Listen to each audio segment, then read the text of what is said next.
Good morning friends. आप सभी का यूथ अध्ययन के चैनल में एक बार फिर से स्वागत है। फ्रेंड्स, आज मैं आपके बीच पार्ट 6 लेके आया हूँ, जो कि बहुत ही ज़्यादा महत्वपूर्ण रहने वाले हैं आने वाली सभी परीक्षाओं के लिए। फ्रेंड्स, आज का जो पहला क्वेश्चन है कि हिमाचल प्रदेश के नूरपुर राजशाही के आखिरी शासक कौन थे। देखिए, हर एक क्वेश्चन जो है बहुत ज़्यादा इंपॉर्टेंट है अपने आप में, और हर एक एग्ज़ाम में कोई सा भी क्वेश्चन अब पूछा जा सकता है, क्योंकि एग्ज़ाम का जो लेवल है वो बहुत ज़्यादा बढ़ चुका है। तो पहला क्वेश्चन, हिमाचल प्रदेश के नूरपुर राजशाही के आखिरी शासक कौन थे। तो नूरपुर रियासत के जो अंतिम राजा जो है वो कौन थे, तो इनका नाम था राजा वीर सिंह। देखिए, आज हम नूरपुर के बारे में बात कर रहे हैं, तो हमें पता होना चाहिए कि नूरपुर राज्य की जो स्थापना है वो की थी जेठपाल ने। और नूरपुर का जो प्राचीन नाम था ये था धमेरी। और नूरपुर के एक राजा होते थे राजा जगत सिंह। राजा जगत सिंह ने नूरजहाँ के नाम पर जो है इसका नाम चेंज करके धमेरी का नाम चेंज करके नूरपुर रखा था। ये बहुत ही इंपॉर्टेंट क्वेश्चन है सारे के सारे। अगला क्वेश्चन भी मोस्ट इंपॉर्टेंट है कि हिमाचल प्रदेश के किस तहसील में ताबो मठ स्थित है। देखिए, ताबो मठ को हिमाचल प्रदेश का अजंता भी कहा जाता है। तो अगर मैं ताबो मठ की बात करता हूँ तो यहाँ पे ऑप्शन जैसे भरमौर, तो भरमौर तो चंबा में है, पांगी भी चंबा में है, कल्पा किन्नौर में है, तो ऑप्शन डी यहाँ पर सही होगा। तो जो ताबो मठ है वो कहाँ पे है, किस तहसील में, तो काजा में है। कहाँ पर है, काजा में। और काजा कहाँ पे पड़ता है, लाहौल स्पीति में। याद रखना, ताबो मठ को अजंता हिमालय भी कहा जाता है। ताबो मठ की जो स्थापना है वो 996 ईस्वी में हुई थी, ये भी याद रखना है। इसके अलावा एक हिमाचल का एलोरा भी है, वो भी मैं शायद इसी सीरीज़ में लाऊंगा, जिसको मसरूर रॉकेट जो टेम्पल है उसको हिमाचल का एलोरा कहा जाता है। अगला क्वेश्चन, संसार चंद द्वितीय ने किस वर्ष कांगड़ा के राजशाही राजा बने। तो जो संसार चंद द्वितीय है वो कब कांगड़ा के राजा बने थे, ये भी इम्पोर्टेंट क्वेश्चन है। तो ये बने थे 1775 में, याद रखना है। देखिए, अगर मैं बात करता हूँ संसार चंद की, तो संसार चंद जो है वो अपने इन्होंने जो है बहुत ज़्यादा कहर मचाया था 1775 के बाद जब ये राजा बने थे। इन्होंने बिलासपुर के राजा पर भी आक्रमण किया था, जिनका नाम था महान चंद। तो बिलासपुर के राजा महान चंद ने उसके बाद जो है वो गोरखाओं को भी बुलाया था, और सभी सिरमौर बिलासपुर के राजाओं ने जो है इसको जो 1805 में हरा दिया था, और क्योंकि इन्होंने जो है अमर सिंह थापा को बुला लिया था। याद रखना, ये जो युद्ध हुआ था 1805 में हुआ था महल मोरियो, और महल मोरियो कहाँ पे, ये हमीरपुर में है। तो बहुत सारे क्वेश्चन है। उसके बाद उसने ज्वालामुखी की संधि की थी राजा संसार चंद ने महाराजा रणजीत सिंह के साथ। कब की थी, 1809 ईस्वी में की थी। कौन सी संधि, ज्वालामुखी की संधि। देखिए, ये सारे के सारे क्वेश्चन जो है बहुत इंपॉर्टेंट है। संसार चंद की अगर मृत्यु की बात की जाए, जन्म हुआ था जन्म इसका राजा बना था 1775 में, लेकिन इसकी मृत्यु हुई थी 1824 में। इसके बाद बात करते हैं अगले और इम्पोर्टेंट क्वेश्चन की। अगला क्वेश्चन जो यहाँ से फ्रेंड्स है कि हिमाचल प्रदेश पारसी राज्य कब बना। देखिए, हमें पता होना चाहिए हर एक क्वेश्चन के बारे में। हम बात कर रहे हैं कि हिमाचल प्रदेश पारसी राज्य। देखिए, हिमाचल का पहले गठन की बात करते हैं तो गठन हुआ था 1948 में। 1948 में जो है गठन हुआ था। लेकिन आपसे अगर क्वेश्चन आएगा कि हिमाचल पारसी राज्य कब बना, तो हिमाचल जो पारसी राज्य बना था 1951। इसके बाद एक पारसी राज्य में जो है, इसी पारसी राज्य में बिलासपुर को मिलाया गया, और बिलासपुर हिमाचल प्रदेश का कौन सा ज़िला बना, 5वां ज़िला। ये पता होना चाहिए कि बिलासपुर को जब हिमाचल में मिलाया गया 1954 में, जुलाई 1954 में, तो बिलासपुर हिमाचल का कौन सा ज़िला, तो बोलेंगे 5वां ज़िला बना। इसके अलावा 1956 में हिमाचल प्रदेश केंद्र शासित प्रदेश बना, और 1971 तक ये यूटी रहा, केंद्र शासित प्रदेश रहा। ये भी पता होना चाहिए कि हिमाचल केंद्र शासित प्रदेश 56 से 71 तक रहा। अगली बात जो यहाँ से आपको पेपर में पूछी जाएगी कि पूर्ण राज्य का दर्जा, तो 71 में पूर्ण राज्य का दर्जा मिल गया था हिमाचल प्रदेश को, तो 25 जनवरी 1971 को। अगर मैं बात करता हूँ कि हिमाचल में संसद की कितनी सीटें हैं, तो अगर संसद की सीटों की बात की जाए तो संसद की कुल 7 सीटें हैं, जिसमें 4 सीटें लोकसभा की है और 3 सीटें राज्यसभा की है। तो ये सारी की सारे जो हमें पता होनी चाहिए। और अभी राज्यसभा की सीटों के लिए भी यहाँ पर एक सीट जो जानी है, तो भारतीय जनता पार्टी अपना कैंडिडेट नहीं देगी, क्योंकि कांग्रेस की हिमाचल में पूर्ण बहुमत है। तो मुझे यही लगता है, और कांग्रेस ने सोनिया गांधी को भी इनवाइट किया है कि वो जो है हिमाचल से जो है वो चुनाव लड़ सकती है, क्योंकि कांग्रेस जो है यहाँ से जो है कैंडिडेट भेज रही है। क्योंकि राज्यसभा में कोई भी चुनाव नहीं होता, जिसकी भी पूर्ण बहुमत होती है वही अपना कैंडिडेट राज्यसभा के लिए भेजते हैं। अगला क्वेश्चन बहुत इंपॉर्टेंट है। हमें दोस्तों हर एक चीज़ का क्या होना चाहिए, नॉलेज होनी चाहिए। हिमाचल प्रदेश का कौन सा जिला आलू के उत्पादन में सबसे बड़ा क्षेत्रफल वाला है? देखिए आप सभी को पता होगा कि हिमाचल प्रदेश में जो है आलू के उत्पादन में सबसे जो अग्रणी जो जिला है वो कौन सा है, तो बोलेंगे शिमला। कौन सा है? शिमला। तो शिमला में जो है आलू की जो प्रोडक्शन है वो सबसे ज़्यादा होती है। देखिए अगर मैं बात करता हूँ शिमला में जो है आलू सबसे पहले किसने लगाए थे, तो आलू जो है सबसे पहले यहाँ पे मेजर कैनेडी, क्या नाम था इनका, मेजर कैनेडी ने 1823 में सबसे पहले यहाँ पे आलू लगाए थे। तो आलू उत्पादन में शिमला का सर्वप्रथम स्थान है और मेजर कैनेडी ने यहाँ पे सबसे पहले आलू का उत्पादन, आलू का प्रोडक्शन किया था। तो सबसे इम्पॉर्टेंट बातें थी ये, और सेब का भी सबसे ज़्यादा जो हिमाचल में उत्पादन होता है वो शिमला में होता है। अगला क्वेश्चन भी बहुत ही ज़्यादा महत्वपूर्ण है कि हिमाचल प्रदेश का कौन सा जिला हिमाचल प्रदेश की सबसे पुरानी पन बिजली परियोजना कौन सी है? देखो आलू वाला ये जो क्वेश्चन ये हो गया है, तो हिमाचल प्रदेश की सबसे पुरानी पन बिजली परियोजना कौन सी है? तो which is the oldest hydel project in HP? तो कौन सा है आप सभी को पता होगा, याद रखना है, ये शानन जल विद्युत परियोजना, शानन पावर प्रोजेक्ट। अगर मैं बात करता हूँ शानन पावर प्रोजेक्ट की, शानन पावर प्रोजेक्ट जो है ये मंडी में स्थित है, जोगिंदरनगर मंडी में स्थित है। कौन सा? शानन जल विद्युत परियोजना। क्वेश्चन ये भी आ सकता है कि शानन जल विद्युत परियोजना जो है वो कितने मेगावाट है? तो याद रखना है शानन जल विद्युत परियोजना जो है ये 110 मेगावाट है। कितने मेगावाट है? 110 मेगावाट है, और यह हिमाचल प्रदेश की सबसे पुरानी जल विद्युत परियोजना है। अगला क्वेश्चन, हिमाचल प्रदेश की किस घाटी में चाय उगाई जाती है? तो हिमाचल प्रदेश की ऐसी कौन सी घाटी है जहाँ पर चाय उगाई जाती है? तो इम्पॉर्टेंट बन जाता है आपके लिए ये वाला क्वेश्चन भी। तो ये जो है ये कांगड़ा घाटी है। तो कांगड़ा घाटी में जो है वो चाय उगाई जाती है। और अगर मैं बात करूँगा कांगड़ा में विधानसभा सीटों की, तो कांगड़ा में जो विधानसभा की जो सीटें हैं ये 15 सीटें हैं। कितनी है? 15 सीटें हैं कांगड़ा में विधानसभा की। और सबसे ज़्यादा सीटें अगर हिमाचल में विधानसभा की पूछी जाएँ किस ज़िले में, तो वो भी कांगड़ा में। और चाय का उत्पादन भी कहाँ पे सबसे ज़्यादा होता है? कांगड़ा घाटी।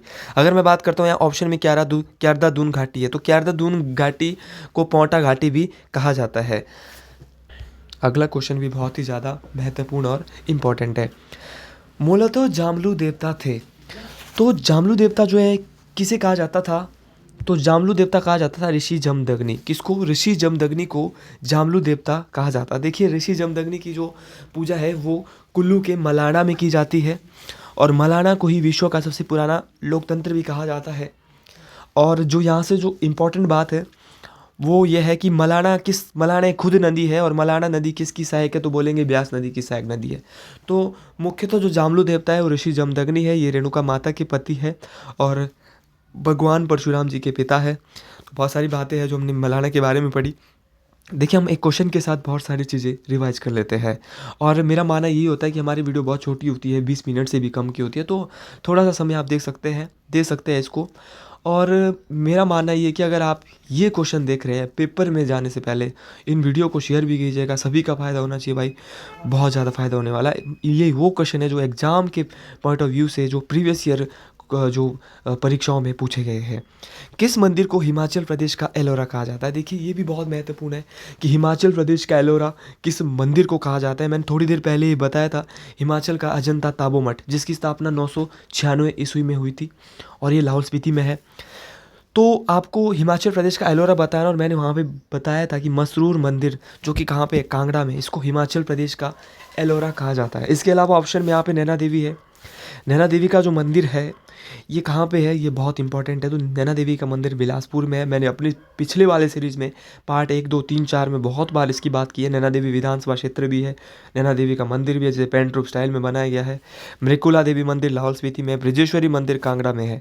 तो लेकिन हम यहाँ हिमाचल के एलोरा की बात करें तो ये मसरूर रॉकेट मंदिर है जो कि कांगड़ा में स्थित है। अगला क्वेश्चन फिर से बहुत इंपॉर्टेंट बन जाता है एग्जाम के पॉइंट ऑफ व्यू से। हिमाचल प्रदेश में कौन सा जिला नए हिमाचल का भाग है? तो हिमाचल प्रदेश के कौन से जिले जो नए हिमाचल के भाग है? तो कांगड़ा, कुल्लू, लाहौल स्पीति, ये तीनों के तीनों जो है नए हिमाचल के भाग थे। लेकिन इसके अलावा हमें और भी पता करना है, तो इसका आंसर तो यो सभी है। लेकिन अगर हमें पता करना है कि नए हिमाचल के कौन कौन से भाग थे, तो कांगड़ा, कुल्लू, लाहौल स्पीति जो है नए हिमाचल के भाग थे। इसके अलावा हमीरपुर और ऊना ये भी नए हिमाचल के ही भाग थे। इसके बाद बात करते हैं चीनी यात्री हुइत्सांग। चीनी यात्री हुइत्सांग ने किस झील को लोहित सरोवर कहा था? Very very most important question. तो हिमाचल प्रदेश की एक झील ऐसी है जिसको चीनी यात्री हुइत्सांग ने जो है वो लोहित सरोवर कहा था। तो ये झील है चंद्रताल झील। देखिए चंद्रताल और सूरजताल ये दोनों ही झीलें कहाँ पे है? तो बोलेंगे लाहौल स्पीति में। सर कहाँ पे है? लाहौल स्पीति में। इसके अलावा यहाँ पे भृगु झील है। भृगु झील कहाँ पे है? कुल्लू में है। सुकेती झील सिरमौर में है और रेणुका झील भी कहाँ पे है? सिरमौर में है।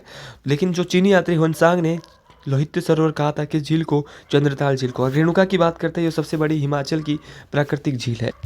अगला क्वेश्चन फिर से मोस्ट इंपॉर्टेंट है। हारला हिमाचल प्रदेश की किस नदी की सहायक नदी है? देखिए हारला एक नदी है और ये किस नदी की सहायक नदी है? बहुत इंपॉर्टेंट बात है। अगर मैं हारला की बात करता हूँ तो हारला किस नदी की सहायक नदी है? ब्यास की। किसकी सहायक नदी है? ब्यास। अगर मैं ब्यास का वैदिक नाम की बात करता हूँ कि ब्यास का जो वैदिक नाम है वो क्या है, तो ब्यास का जो वैदिक नाम है अर्जकिया। और आप ट्रिक भी याद रखेंगे, अर्जकिया ब्यास की विपाशा ने। तो ब्यास का संस्कृत नाम विपाशा है, अर्जकिया इसका वैदिक नाम है। तो ट्रिक क्या है? अर्जकिया ब्यास की विपाशा ने। देखो मैं ऐसे ऐसे ट्रिक देता रहता हूँ। हम ऑनलाइन भी, मैं ऑफलाइन भी मैं वैसे क्लासेस देता हूँ। तो अगर आप नॉर्मली भी जो है सीखना चाहते हो तो नॉर्मली भी आप मेरे व्हाट्सएप नंबर पे टेक्स्ट कर सकते हो और ऑफलाइन भी आप मुझसे ज़रूर कोचिंग ले सकते हो कि मैं कहाँ पे और किस जगह में जो है हिमाचल प्रदेश के किस कोचिंग सेंटर में आजकल सेवाएं दे रहा हूँ। और अभी तक मैं जो है 200 से ज़्यादा जो सिलेक्शन अभी तक दे चुका हूँ कॉम्पिटिटिव एग्ज़ाम में। आगे बात करते हैं। मैंने बोला कि हारला किसकी सहायक है, तो बोलेंगे ब्यास की सहायक है। इसके अलावा ब्यास की और कौन कौन सी सहायक नदियाँ हैं? तो बिनवा, न्योगल, चक्की, बनेर, ज्यूणी, तीर्थन और बनेड़। याद रखना है कौन कौन सी बोली मैंने। ब्यास नदी की जो सहायक नदियाँ, हारला नदी के अलावा पार्वती भी ब्यास की सहायक है, बिनवा भी ब्यास की सहायक है, एक न्यूगल है, चक्की है, बनेर है, ज्यूणी है, तीर्थन है। और ये सारी की सारी नदियाँ जो है वो किसकी सहायक नदियाँ हैं? बोलेंगे ब्यास नदी की सहायक नदियाँ हैं। इसके बाद अगला क्वेश्चन, और अगला क्वेश्चन भी बहुत इंपॉर्टेंट। धार झंझियार का किला किसने बनवाया? देखिए किला है हिमाचल प्रदेश के अंदर धार झंझियार। तो धार झंझियार का जो किला है राजा संसार चंद के द्वारा बनाया गया। अगला क्वेश्चन, गोरखाओं के विरुद्ध हिंडूर और कहलूर के सरदारों के बीच संधि स्थापना में ब्रिटिशर ने महान भूमिका निभाई थी। तो गोरखाओं के बीच जब हिंडूर और कहलूर के सरदारों के बीच जब संधि हुई थी तो उस समय जो है ब्रिटिशर्स ने जो है अहम भूमिका निभाई थी। तो इनका नाम था, कौन सा वो ब्रिटिश था जिसने अहम भूमिका? इसका नाम था डेविड ऑक्टरलोनी। क्या नाम था? David Ochterlony. तो ऐसे क्वेश्चन जब पेपर में आते हैं तो हम अक्सर जो है गलत कर देते हैं। तो याद रखना हिंडूर और कहलूर के जब सरदारों के बीच में जब क्या हो रही थी, संधि हो रही थी, तो एक डेविड ऑक्टरलोनी था, इसने क्या जो इनके बीच जो है वो संधि करवाई थी, समझौता कराया था। अगला क्वेश्चन, चंबा के किस शासक ने, बहुत इंपॉर्टेंट क्वेश्चन, अपने राज्य में चूहों की हत्या पर रोक लगाई थी? तो चंबा का ऐसा कौन सा राजा था जिसने अपने कार्यकाल के दौरान चूहों की हत्या पर रोक लगाई थी? तो इस राजा का नाम था मूशन बर्मन। तो यहाँ पे ऑप्शन में नहीं है तो इसका आंसर क्या आएगा? इनमें से कोई नहीं होगा यहाँ पर। तो याद रखना है कि मूशन बर्मन ने जो है चूहों की हत्या पर क्या लगाई थी? रोक लगाई थी। और चंबा शहर की जो स्थापना, ये भी बहुत बार क्वेश्चन पूछा गया है, तो ये की थी साहिल बर्मन ने अपनी बेटी चंपावती के नाम पे। अगर बात की जाए कि इस चंबा रियासत शहर की स्थापना की थी साहिल बर्मन ने अपनी बेटी चंपावती के नाम पे। लेकिन अगर क्वेश्चन पूछा जाए कि चंबा रियासत की स्थापना किसने की थी, तो रियासत की स्थापना की थी मारू बर्मन ने। लेकिन अगर फिर क्वेश्चन पूछा जाए कि चंबा रियासत में ऐसा कौन सा राजा है जिसने बर्मन अपने नाम के पीछे लगाया था, तो इसका नाम था आदित्य बर्मन। रियासत की स्थापना की थी मारू ने और बर्मन लगाया था आदित्य बर्मन ने, और चंबा शहर की साहिल बर्मन ने, और मूसों को मारने से, चूहों को मारने से जो है ये रोक लगाई थी मूशन बर्मन ने। और याद रखना है लक्ष्मी बर्मन जो है ऐसे राजा थे जिनके समय में चंबा में एक महामारी फैली थी। अगला क्वेश्चन, हिमाचल प्रदेश के किस जिले में, और बहुत इंपॉर्टेंट क्वेश्चन है ये, चंबा के किस जिले में, हिमाचल के किस जिले में सुप्रसिद्ध गुफा मंदिर दियोटसिद्ध स्थित है? A famous cave temple Deotsidh is located in which district of Himachal Pradesh. तो द्योटसिड का मंदिर जो है वो कहाँ पर स्थित है? हिमाचल प्रदेश में। तो आपको याद रखना है द्योटसिड का मंदिर हमीरपुर में, और ये बहुत बार ये क्वेश्चन पेपर में पूछा गया और आने वाले समय में फिर से पूछा जाएगा। अब इसके अलावा और कौन से पूछे जाएंगे? द्योटसिड का मंदिर तो हमीरपुर में है। इसके अलावा हमीरपुर में और क्या होता है जो इंपॉर्टेंट है एग्जाम के पॉइंट ऑफ व्यू से? देखिए हमीरपुर में एक मेला होता है जिस मेले का नाम है गसोता मेला। क्या नाम है? गसोता मेला। इसके अलावा एक और मेला होता है बाबा बालकनाथ का मेला। ये भी कहाँ पे होता है? हमीरपुर में होता है। इसके अलावा ऊना के हमीरपुर के छकमो नामक जगह में एक बाबा बालकनाथ डिग्री कॉलेज भी है। ये भी कहाँ पे? हमीरपुर में है। इसके अलावा हमीरपुर में क्या और महत्वपूर्ण है? तो धौला सिद्ध जल विद्युत परियोजना है। ये भी कहाँ पे? हमीरपुर में है। अगर क्वेश्चन पूछा जाएगा कि धौला सिद्ध परियोजना जो है कितने मेगावाट की है, तो याद रखना धौला सिद्ध जल विद्युत परियोजना जो है ये कितने मेगावाट की है? 66 मेगावाट की है। और कहाँ पे है? हमीरपुर में है। अगला क्वेश्चन, सियूल हिमाचल प्रदेश की किस नदी की सहायक नदी है? देखिए अब बात चल रही है सियूल की। तो सियूल किस नदी की सहायक नदी है? और ये आज के 2 अंतिम क्वेश्चन भी है। अगर मैं सियूल की बात करता हूँ तो सियूल जो है हिमाचल प्रदेश की किस नदी की सहायक है? तो बोलेंगे रावी नदी की सहायक है। इसके अलावा सियूल तो रावी की सहायक है, तो इसके अलावा और कौन सी है? तो बेरा बुद्दिल। याद रखना बेरा और बुद्दिल ये भी दोनों नदियाँ किसकी सहायक नदियाँ हैं? रावी नदी की सहायक नदियाँ हैं। लेकिन आपको याद रखना है कि चंबा शहर किस नदी के पास स्थित है? तो याद रखना है चंबा शहर जो है वो रावी नदी के पास स्थित है। अब इम्पॉर्टेंट चीज़ यहाँ से क्या है? याद रखना है कि चंबा का रावी नदी का वैदिक नाम है पुरुषणी। याद रखना पुरुषणी है रावी की इरावती।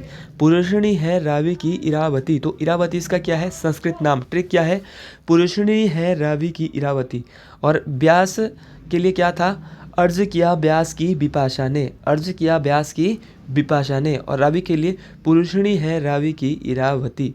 तो इरावती और पुरुषणी किसके नाम है? रावी के वैदिक और संस्कृत नाम है। आज का अंतिम क्वेश्चन और बहुत इंपॉर्टेंट, मुझे लगता है बार बार ये क्वेश्चन पूछा जाता है। बाबा भड़भाग सिंह जी का मेला हिमाचल प्रदेश के किस जिले में मनाया जाता है? तो एक मेला होता है बाबा भड़भाग सिंह जी का, तो ये हिमाचल प्रदेश के किस जिले में मनाया जाता है? तो बोलेंगे कहाँ पे मनाया जाता है? ऊना जिले में। और ऊना में कहाँ पे? मैडी नामक स्थान पे जो ये मेला मनाया जाता है बाबा भड़भाग सिंह का मेला। तो अगर आपको ये वीडियो अच्छा लगा हो तो आप इस वीडियो को अधिक से अधिक शेयर करें, आगे सभी लोगों तक इस वीडियो को पहुँचाएँ।